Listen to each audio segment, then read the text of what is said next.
Hospital போயிருக்கும் போது எனக்கு வந்து இந்த பிளட் செக் பண்ணுவாங்க இல்லையா, பிளட் குரூப் செக் பண்ணும்போது என்னுடைய நோட்ல என்ன எழுதி கொடுத்தாங்க அப்படின்னா, பிளட் குரூப் பி பாசிட்டிவ்னு எனக்கு எழுதி கொடுத்தாங்க. ஆனா எனக்கு தெரியும், சின்ன வயசுலயே நான் டெஸ்ட் எடுத்திருக்கேன், பி நெகட்டிவ் அப்படிங்கிறது தான் என்னோட பிளட் குரூப்ங்கிறது எனக்கு தெரியும்.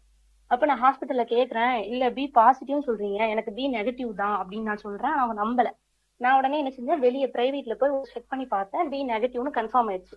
மறுபடியும் என்னுடைய ஹாஸ்பிட்டல் தென்காசி ஜிஹெச்சுக்கு போய் நான் சொல்றேன், இப்படி வந்து நீங்க செக் பண்ணி கொடுத்துருக்கீங்க, ஆனா எனக்கு பி பாசிட்டிவ் கொடுத்துருக்கீங்க, ஆனா என்னுடைய பிளட் குரூப் நெகட்டிவ், இதனால ஏதாவது பிரச்சனைகள் வந்துரும்ல, நீங்க எவ்வளவு அசால்ட்டா இருக்கிறீங்க அப்படின்னு நான் கேக்குறேன். அவங்க சொல்றாங்க, மறுபடியும் நம்ம செக் பண்ணி பார்ப்போம் நம்ம ஹாஸ்பிட்டல்ல அப்படின்னு சொல்றாங்க.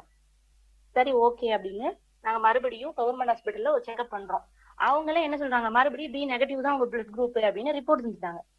அப்ப நான் அவங்க கிட்ட கேள்வி கேட்டேன், அங்க வந்திருக்க டாக்டர் கிட்ட கேள்வி கேட்டேன். அவங்க அசால்ட்டான ஒரு பதில் சொல்றாங்க, 1000 பேருக்கு செக்அப் பண்ணும்போது ரிசல்ட் மாறுறது, ரிப்போர்ட் மாறுறது இது ஒண்ணும் புதுசு கிடையாது அப்படின்னு அவங்க சொல்றாங்க.